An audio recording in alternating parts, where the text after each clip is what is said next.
എപ്പോഴത്തെയും പോലെ ഞായറാഴ്ച ഞാനും അച്ഛൻ കൂടി ബീച്ചിലോട്ട് ഇറങ്ങിയതാണ്. പോകുന്ന ഒരു ചൂടായതുകൊണ്ട് ഒരു മുന്തിരി ജ്യൂസൊക്കെ മേടിച്ച് നേരെ ബീച്ചിലോട്ട്.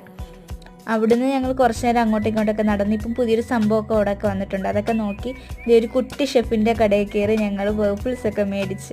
അച്ഛന് ഭയങ്കരമായിട്ട് ആ സാധനം ഇഷ്ടപ്പെട്ടു കേട്ടോ. 49 രൂപ 59 രൂപ അത്രയും രൂപയുള്ളായിരുന്നു. പിന്നെ ഞങ്ങൾ അവിടുന്ന് കുറച്ച് മുട്ട ബജ്ജിയും മുളക് ബജ്ജിയൊക്കെ മേടിച്ച് നേരെ ബീച്ചിലോട്ട് കടൽക്കരയിൽ പോയി കടലൊക്കെ കണ്ടുകൊണ്ടിരുന്ന് കഴിക്കാൻ വേണ്ടി ബീച്ചിൻ്റെ സൈഡിലോട്ട് പോവുകയാണ്. അവിടെ ചെന്നിട്ട് നേരെ ഏതെങ്കിലും നല്ല സ്പോട്ടിൽ പോയി ഇരിക്കുക, കഴിക്കുക. ഞം ഞം ഞം പെട്ടെന്ന് കഴിച്ച് തീർക്കുക, അടുത്തതെടുക്കുക. പിന്നെ ആൾക്കാരെയൊക്കെ പോകുന്നത് വായി നോക്കി അവിടെ ഇരുന്ന് ഭംഗി ആസ്വദിച്ച് കഴിച്ച് നേരെ ഞങ്ങൾ അവിടെ നിന്ന് ഇറങ്ങി. ഇന്ന് ഞായറാഴ്ച ആണെന്ന് തോന്നുന്നു. ഭയങ്കര ആളുണ്ടായിരുന്നു ബീച്ചിൽ. പുറത്തു നിന്നൊക്കെ ആൾക്കാരൊക്കെ ഉണ്ട്.